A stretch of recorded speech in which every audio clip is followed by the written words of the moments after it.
Welcome to News9 and you are watching On Point with me. Today we have two On Points. Amit Shah walks the talk. Places of worship to be restored in Manipur. Home Ministry takes stock of situation in Manipur. Community leaders to spread the message of peace in the state. Stalin holds a big meeting on delimitation with like-minded parties in Chennai. Stalin wants the delimitation exercise to be frozen till consensus emerges on the issue. And now headlines.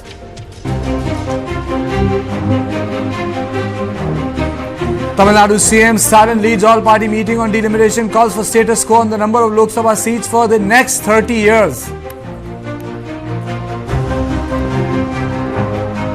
Donald Trump harps on immigration, tariffs and Biren in his address to the US Congress, but gets fact-checked again for many a false claim in his marathon speech. Four-time MLA Abu Azmi suspended from Maharashtra's assembly. Is Aurangzeb or Shivaji our hero? Asked Maharashtra Chief Minister Devendra Fadnavis.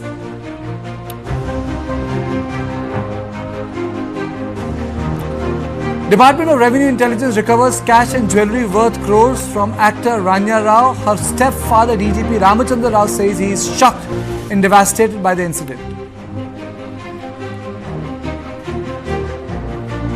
BJP leader Yatnal makes another big claim. He says B.S. Yedurappa has been blackmailing the BJP, claiming a Lingayat lineage but actually belongs to the Balegara Shettaru community.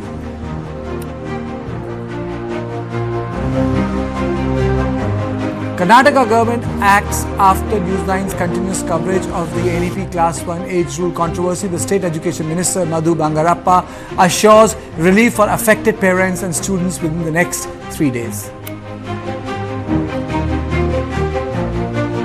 Operation Cleanup Yamuna is on track, says Delhi Irrigation Minister Parvesh Sharma after inspection drive. Says 1,300 tons of garbage have been removed from the river over the past 10 days. AAP leader Arvind Kejriwal faces criticism as he gets escorted by a huge security paraphernalia during his visit to Punjab's Hoshiarpur for a 10-day session of Vipassana. And the Uttar Pradesh Assembly bans gutka and pan masala a day after a member was caught spitting in the premise.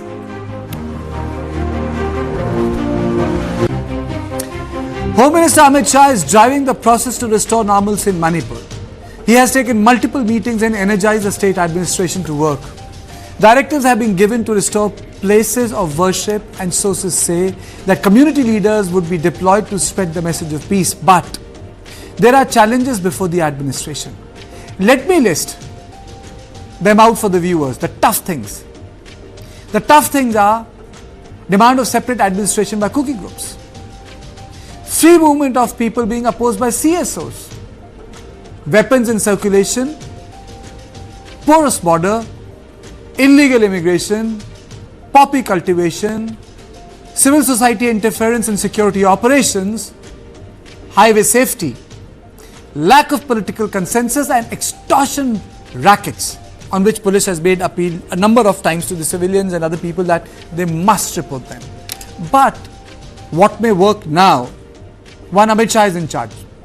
Second, joint operations are functioning pretty well.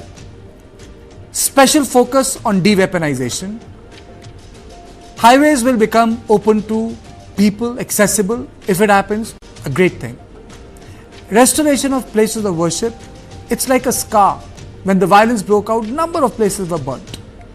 And mobilization of community leaders for peace process. But the fact of the matter is, there are more than 60,000 internally displaced people in Manipur. Till they don't go back to their homes, respective places, peace in the true sense cannot prevail. And on this, I have my big question. My big questions are, how will the centre demobilize civil society groups who, instead of working for peace, have taken hard position on vexed issues? Second question is, Governor has made an appeal to surrender looted weapons. Shouldn't there be 100% compliance now? Third question, why are leaders shying away from political dialogue? Fourth question. Has proliferation of weapons silenced rational voices in the state? Fifth question.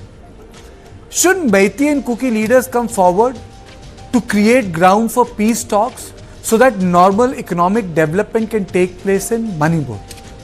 So these are the 5 pivots on which I am going to talk. In studio, I am joined by my executive editor, Aditya Raj Kaul. Lieutenant General Shaukin Chauhan joins me, former DG Assam Rifle. Thank you so much, sir, for joining me. Michael Haukip, spokesperson Bharatiya Janata Party. Major Amit Bansal, geostrategic expert. Group Captain Nand Kumar Sharma, General Secretary RPI.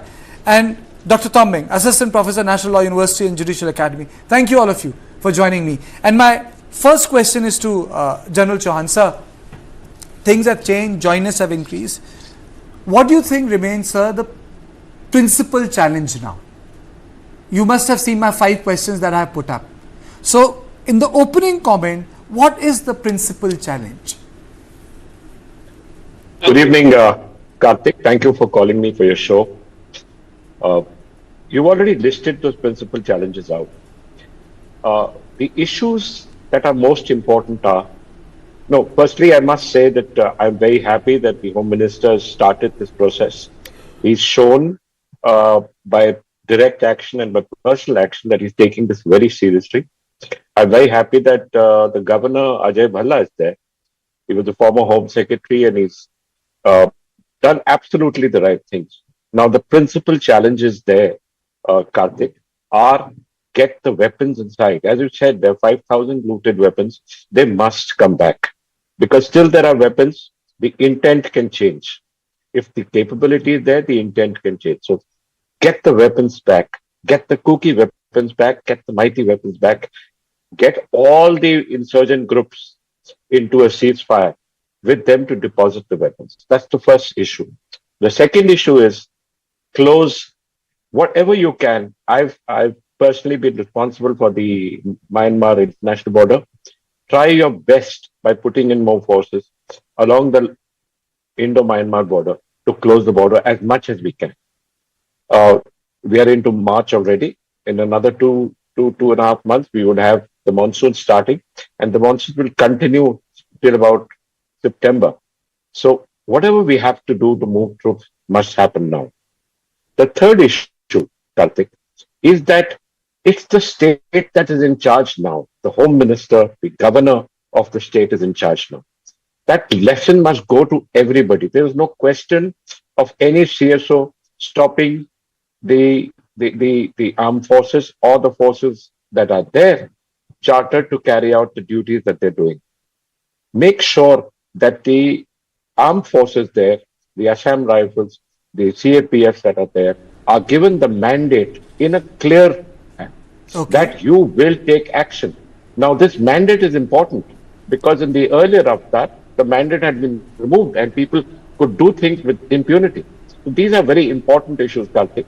Weapons, border, and the mandate. Okay, let me take opening comments from everyone. Dr. Tombing, I think lot is happening in the valley, but don't you think that this violence has impacted a generation of youth? And we really need to think in context of the young people who have seen this violence for the last 2 years and work on them. Yes, it is very important that the memories of young children will be growing up and then who would one day be the force who decides on what type of life, what type of culture an idea of Manipur should have. But the concern is that this 1 year and more than 7 months of ethnic strife had in many ways scarred and also separated the mind and heart of the masses as well. And this has gone into the deep life and deep soul of whoever the community members are. And it has also affected the political class and then also the masses and then the CSOs as well. Now, in such a scenario, why there's a stalemate?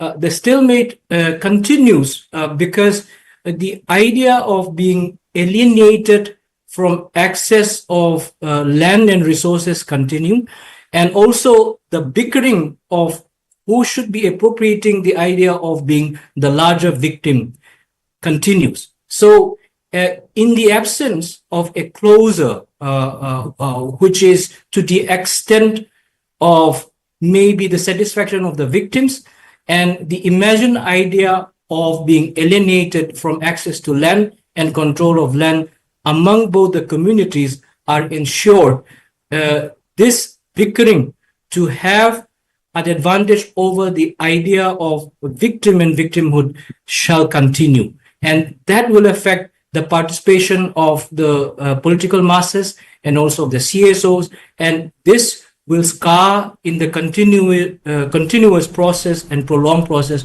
will scar the memories, the heart, and then the soul of upcoming youngsters.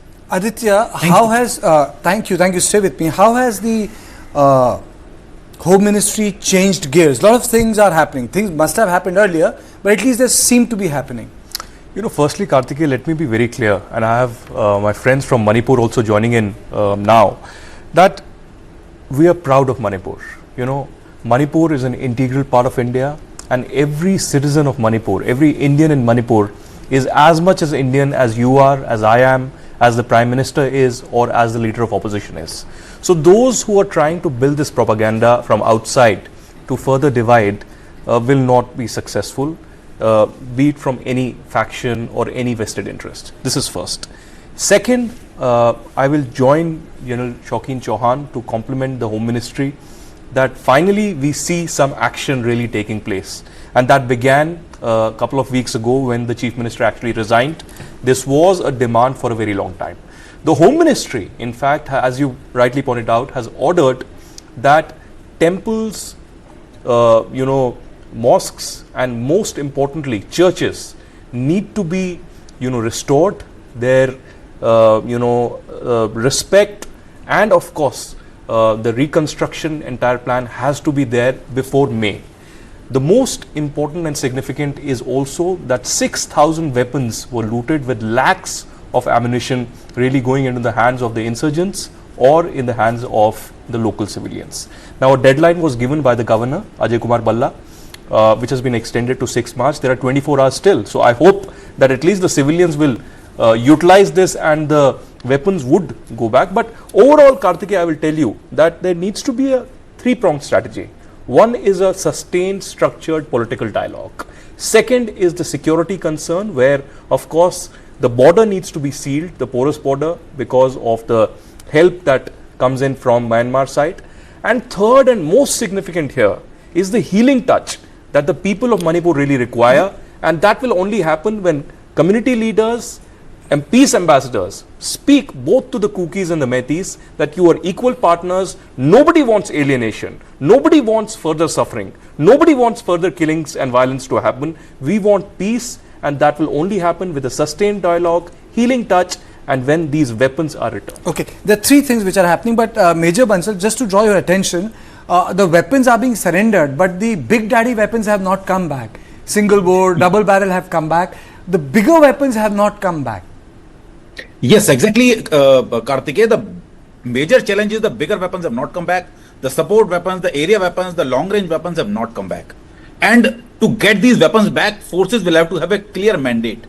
And to have that clear mandate, it is a must. It is essential. It is extremely necessary to have Armed Forces Special Power Act implemented in all districts of Manipur, irrespective of hills or plains, irrespective of any area.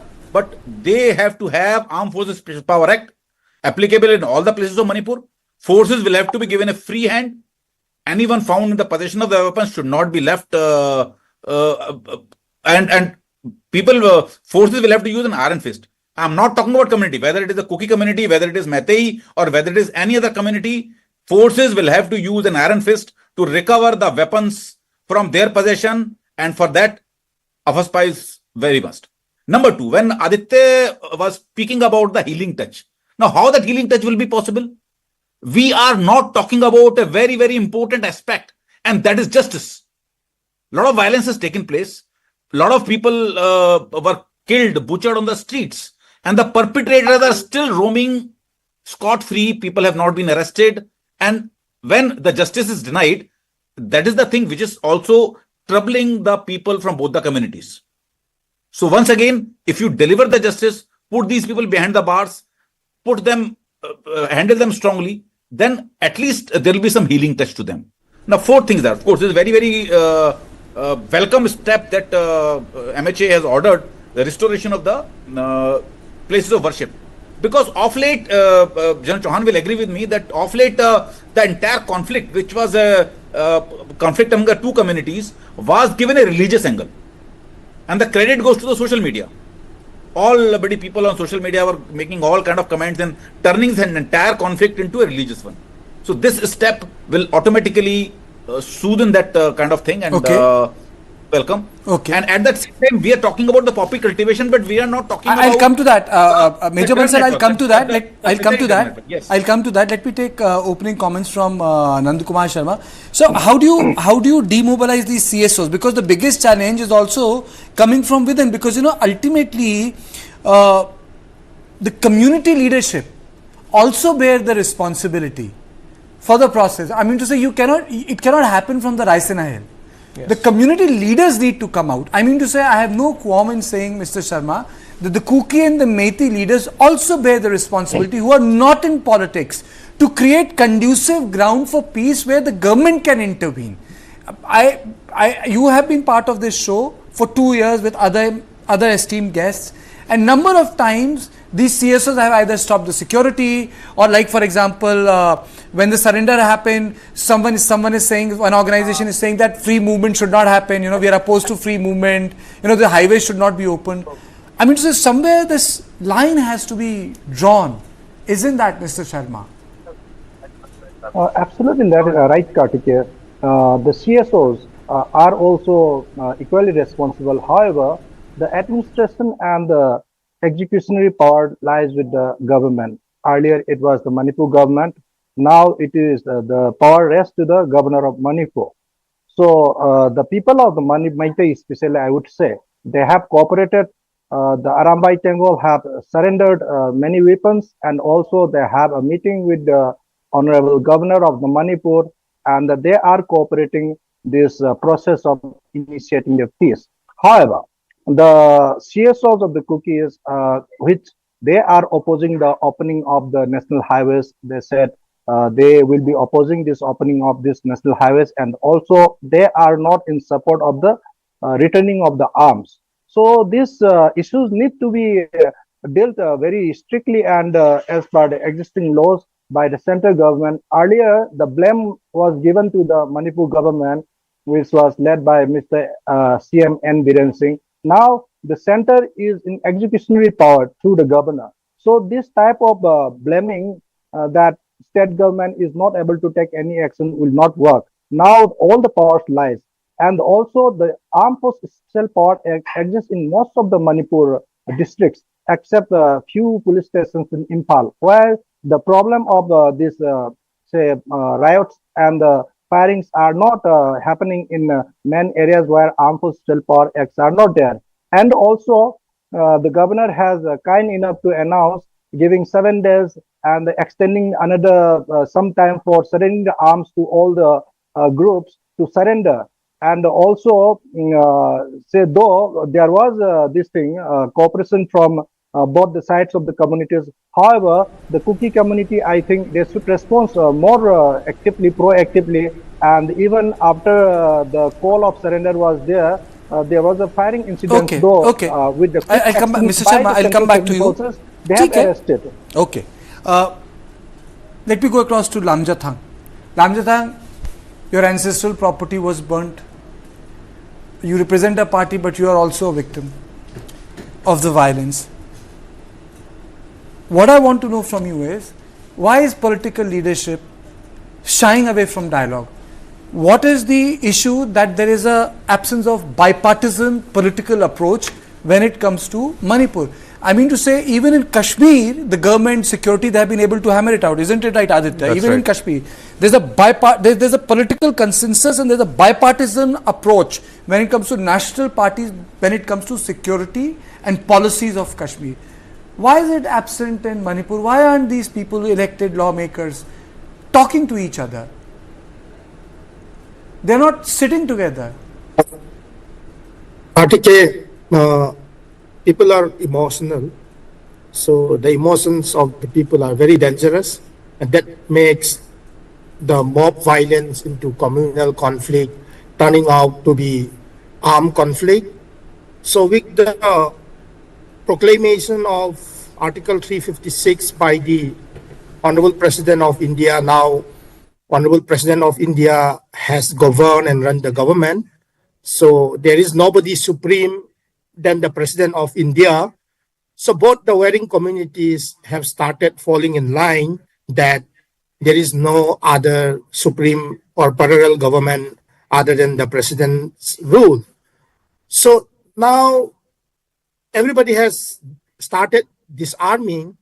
The Rambai Tingol have already submitted their weapons, whatever they have. So after the completion of the deadline, that the roadmap of the government of India must be there, which the public has not been disclosed. So they will start disarming the people, and then only there should be a kind of a talking space from the communities. On the other hand, the Kuki side have their own political aspirations. That is why they are not in favor of coming back to status quo in terms of the social and political structure in Manipur. They have an idea of and aspirations of breaking away Manipur into another separate union territory. That is the reason why they are not happy with or welcoming, because they want to capitalize of these violence or issues coming up. And this is the very reason why there has been in social media that the society is divided into peace and anti-peace group. So because of the emotions, the elected members were also not in the position to come back irrespective of BJP or Congress. So there is still an imaginary line or artificial line drawn between the two communities, that is the Meitei and the non-Meitei group. So over here, after with the start of the disarmament, so there should be a talking space with the presidents have rule already imposed in Manipur. So now there should be a talking space between the Meitei and the non-Naga tribal groups. So over here, there will be a kind of who are the real cookies that will be clearly identified now. Is really who are the real cookies who have been living there in Manipur and has been termed as one of the native inhabitants in Manipur. Say, for instance, I belong to Thadao tribe, and we say we are not a part of Kuki and we should be in talking terms with the Meitei. We have been mistakenly identified by the Meitei right from the beginning. Okay. We are Thadao tribe, historical. Okay. So now we have to begin the talks with the Meitei so that there should be an understanding between the Thado and the Meitei. With that initiative only, a community understanding will come, and that will be a breakthrough to roadmap to restoration. Okay. Let me go back to Dr. Toming. I know you are not the spokesperson of the Kuki Civil Society. You know, you are here because you are from National Law University. You have an understanding of Manipur. So I'm not asking you this question to you that you represent the community, but your thoughts. Why is free movement being opposed by Kuki groups? One, and second, why is this deep insistence on separate administration? If you recall, the entire position was around 6th schedule, and it has shifted to a union territory. Why has that happened, and why is this free movement being opposed, which Governor Bhalla said that, you know, by 8th of March these major highways should be open to public? So I think your question is packaged on two things maybe. One part is the national highway, which is the lifeline of the state of Manipur. This is one part. Another one is illegal immigrants from neighboring Myanmar and Bangladesh. Am I correct? No. In that light? The first is why are Kuki groups opposing the free movement? Why are they saying that this free movement should international not take place? boundary No, of in the Myanmar highways, in the highways, in the internal highways. Not the, Okay. that is a different demand. I think they have been saying that, because of the overlapping ethnicity, it should happen. I'm talking about the internal highways by 8th, which the governor has said by 8th, this free movement should take place. And secondly, why this insistence on Buffer separate zone, so to administration? say. Okay, yeah.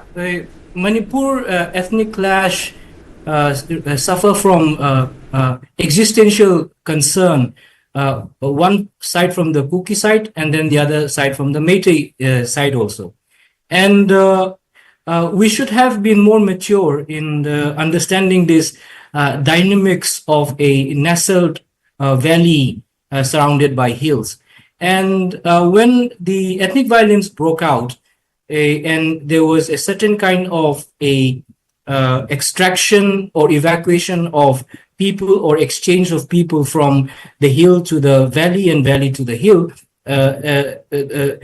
What also in the aftermath happened was, for the people who have now been extracted, evacuated from valley to the hill, the existential query now stands on the concern of access to health and also on education and other concerns of trade and commerce as well.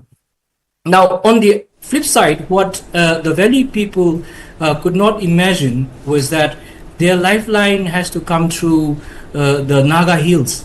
And plus, for any other concern of their life and matters of life, for commerce, for education, the only way out was to get access through the hill areas. And that apparently now is in one way or the other under the control and command of the Kuki communities. So one part is the Kuki Zomi communities suffer from that existential concern of access to health and other matters of education and opportunities as well. On the other side, maybe the Kuki communities and then the leaders believe that this is in one way to balance this existential threat which they have also been suffering. So basically, this is. I'm really running out of time. I really need to take a break. But I'll pick something from you. You're talking about existential crisis, but you're saying something which is really important: education and health. And this we're going to discuss after the break. If education and health is so important, and so is the issue of employment, then how come these issues are not the one which the politicians should talk about, civil society leaders should talk about? Then they should ensure that everyone has access to Imphal airport. Then they should ensure that the Jirisbam-Imphal highway is open to all. We'll talk about all those issues which concerns an Aam Manipuri, but after a short break.